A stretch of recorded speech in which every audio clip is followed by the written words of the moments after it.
Il 2 agosto del 216 a.C., lungo il corso del fiume Ofanto, in Puglia, presso la località che oggi non a caso è conosciuta come Canne della Battaglia, si fronteggiavano le forze di due delle più grandi potenze del Mediterraneo.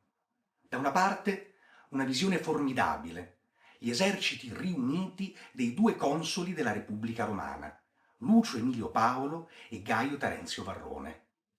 Mai prima d'allora Roma aveva raccolto una forza militare così numerosa, ben 8 legioni. Stiamo parlando, tra romani ed alleati, di 80.000 fanti e 6.400 cavalieri. Dall'altro lato, l'esercito cartaginese dello stratega di Spagna, Annibale Barca.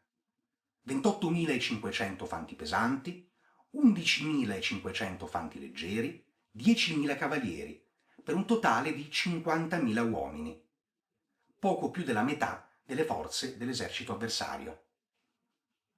Tito Livio ci parla di un Annibale fortemente in crisi, con l'esercito sull'orlo dell'ammutinamento e lui stesso pronto da un momento all'altro ad abbandonare i suoi uomini per fuggire e cercare ricovero in Gallia Cisalpina.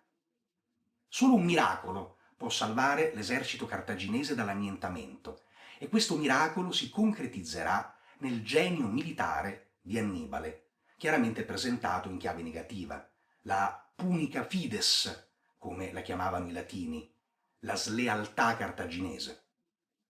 Polibio, al contrario, ci restituisce un quadro più equilibrato, con un Annibale che, sì, è cauto, perché è conscio di essere in inferiorità numerica, ma che comunque, nelle giornate precedenti, aveva già reso chiaro di essere lui e non i romani ad avere il polso della situazione e il controllo del campo. In ogni caso, i due eserciti si apprestano ora a scontrarsi ed è chiaro che dal risultato della battaglia dipenderà una svolta sostanziale della seconda guerra punica. Annibale ha schierato le sue forze in una modalità che appare fortemente aggressiva. Al centro ha fatto disporre i suoi reparti di Celti e di Ispanici a Cuneo, chiaramente una formazione che ha l'intento apparente di sfondare l'esercito avversario. Il Cuneo rinforzato ai lati con le formazioni dei Libo-Fenici, le truppe africane, le più fedeli e le meglio equipaggiate. Infine, sull'ala destra, Annibale ha posto la cavalleria leggera, quella numidica, e sulla sinistra la sua cavalleria medio pesante, quella celtica ed iberica. Tutto ciò che traspare dallo schieramento annibalico, a una prima occhiata, è la volontà di sfondare lo schieramento romano. Quindi ciò che vediamo, ciò che i romani vedevano, era uno schieramento che appariva fortemente offensivo. D'altra parte è anche sensato. Un esercito in inferiorità numerica come quello di Annibale poteva riuscire a trovare la sua salvezza unicamente bucando la formazione romana, quindi con un Cuneo, per poi superarla e disimpegnarsi, esattamente come avevano fatto i pochi romani sopravvissuti alla battaglia della Trebbia. I romani, davanti a questo schieramento cartaginese, ne oppongono uno altrettanto offensivo. Varrone, che è il console che ha fortemente voluto lo scontro, ha schierato le sue truppe più in profondità che in larghezza. Sono compatte e sono molto dense. Chiaramente l'intento di Varrone è quello di inibire il Cuneo cartaginese con una formazione altrettanto compatta e offensiva e schiacciare il nemico.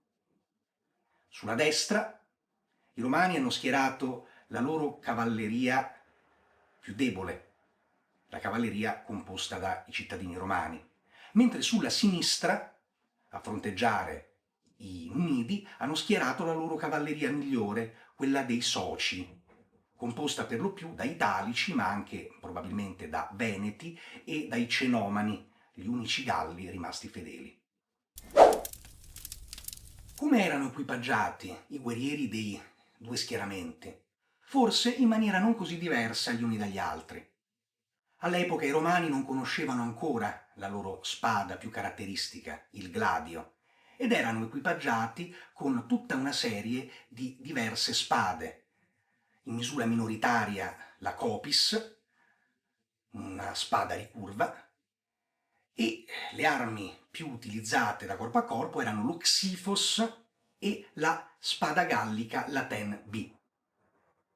In più, ovviamente, i romani erano armati con il pilum, il loro caratteristico giavellotto dalla lunga gorbia metallica, micidiale poiché forava gli scudi avversari. I Celti e gli Ispanici del Cuneo di Annibale avevano entrambi la stessa tipologia di scudo, uno scudo che era simile anche a quello dei Romani, ma mentre quello dei Romani era ricurvo, quello dei Celti e degli Iberici e dei Celtiberi era piatto. La differenza sostanziale tra i Galli da una parte e gli Ispanici dall'altra era che la spada dei Galli all'epoca non era più la Laten B, ma la Laten C, quindi era una spada lunga e portata per lo più al fendente, mentre le spade degli Ispanici erano appuntite, utili sia per vibrare fendenti che per portare colpi di punta. Ebbene sì, i romani stavano per conoscere quella che sarebbe diventata la loro spada caratteristica, impugnata dai loro avversari, poiché le truppe ispaniche di Annibale, così come parte delle truppe africane, erano equipaggiate soprattutto con il gladio ispanico. Infine, le truppe libo-fenicie, soprattutto per quello che riguarda l'armamento difensivo, erano speculari a quelle romane, ce lo dice sia Polibio sia Tito Livio, poiché avevano saccheggiato i cadaveri dei romani sconfitti al Trebbia e al Trasimeno e avevano fatto proprie le loro armi per sostituire le loro che in molti casi si erano usurate a seguito delle ripetute battaglie, già con la traversata delle Alpi e poi con l'ingresso in Italia. Dopo il consueto scambio di giavellotti e di ghiande di frombola tra le fanterie leggere dei rispettivi schieramenti, l'esercito romano, desideroso di schiacciare quello cartaginese, avanza ed impatta con il vertice del Cuneo costituito da Galli ed Ispanici. Ovviamente il Cuneo cartaginese non riesce a sfondare lo schieramento romano, così denso e compatto, ma perlomeno regge l'urto e comincia molto lentamente a retrocedere. Contemporaneamente sulle ali si stanno affrontando le cavallerie e mentre la cavalleria dei Soci riesce in qualche modo a resistere agli assalti reiterati di quella leggera dei Numidi, gli equites romani vengono colti di sorpresa dai cavalieri celtici e iberici, che appena impattano con loro, smontano da cavallo, si costituiscono come fanti e li affrontano a piedi, sbaragliandoli. Nel frattempo, al centro, i legionari continuano ad avanzare, i consoli continuano a inviare nuovi manipoli che continuano a premere contro il Cuneo di Galli e Ispanici, che per tutta risposta lentamente, tenacemente arretra, cedendo passo passo. Alle spalle dell'esercito cartaginese, nel frattempo, si è elevato il Volturno, un vento caldo, soffocante, che ha innalzato un'enorme nube di polvere che nasconde agli occhi dei romani parte dello schieramento cartaginese, nella fattispecie i due fianchi composti dai libo-fenici, che cominciano ad avanzare. Sbaragliata la cavalleria romana, Celti e Iberi rimontano a cavallo, fanno il giro del campo di battaglia e aggrediscono alle spalle la cavalleria dei Soci intenta a fronteggiare i Numidi. Presi tra due fuochi, i Soci si danno alla fuga e vengono inseguiti da entrambe le cavallerie puniche. Nel centro dello schieramento, infine, parte del piano di Annibale si sta concretizzando. Il Cuneo, sotto la pressione costante di nuovi e nuovi reparti romani inviati all'assalto, si è trasformato, è diventato una sacca. Ed ecco che avviene l'impensabile. Un esercito in inferiorità numerica, schierato come se volesse sfondare l'esercito avversario, lo sta accerchiando. I reparti dei Libo-Fenici sono avanzati e hanno preso ora ai fianchi l'esercito romano, che si trova incastrato tra la sacca dei Galli e degli Ispanici e gli africani che lo pressano. Infine, e qui il piano di Annibale si corona, le due cavallerie, quella numidica e quella celtica ed iberica, dopo aver inseguito e massacrato i soci, tornano sul campo di battaglia e si schiantano le spalle sullo schieramento romano. L'accerchiamento è completo. La grande compattezza, la grande profondità delle linee romane, che doveva essere la loro forza, si tramuta nella loro debolezza. Ci sono interi reparti romani che non hanno ancora nemmeno visto i cartaginesi, ma cominciano già a morire per come sono pressati tra i loro stessi compagni. Così l'esercito punico continua a stringere fino a stritolare l'esercito romano. È una vittoria completa, saranno pochissimi i romani che si salveranno, pochi anche quelli presi prigionieri. Sarà una vera e propria mattanza. Questo, ovviamente, frutto del genio militare di Annibale.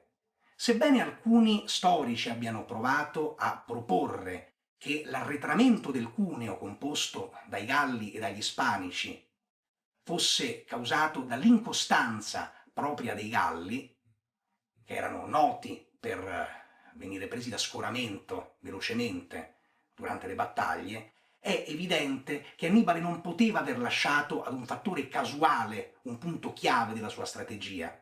Tant'è che durante la battaglia di Canne, proprio lui, insieme al fratello Magone, comanda il centro del suo schieramento, comanda il cuneo dei Galli e degli Ispanici. Quindi l'arretramento progressivo è chiaramente qualcosa di orchestrato e voluto sul campo da Annibale, anche perché non è un arretramento scordinato, è lento ma costante. Due caratteristiche necessarie e fondamentali per riuscire a concretizzare il piano dell'accerchiamento. Ecco quindi la più grande vittoria di Annibale e una battaglia che tutt'oggi è studiata nelle scuole militari di tutto il mondo per la sua incredibile efficacia. Se il video vi è piaciuto mettete un mi piace e iscrivetevi al canale. Grazie.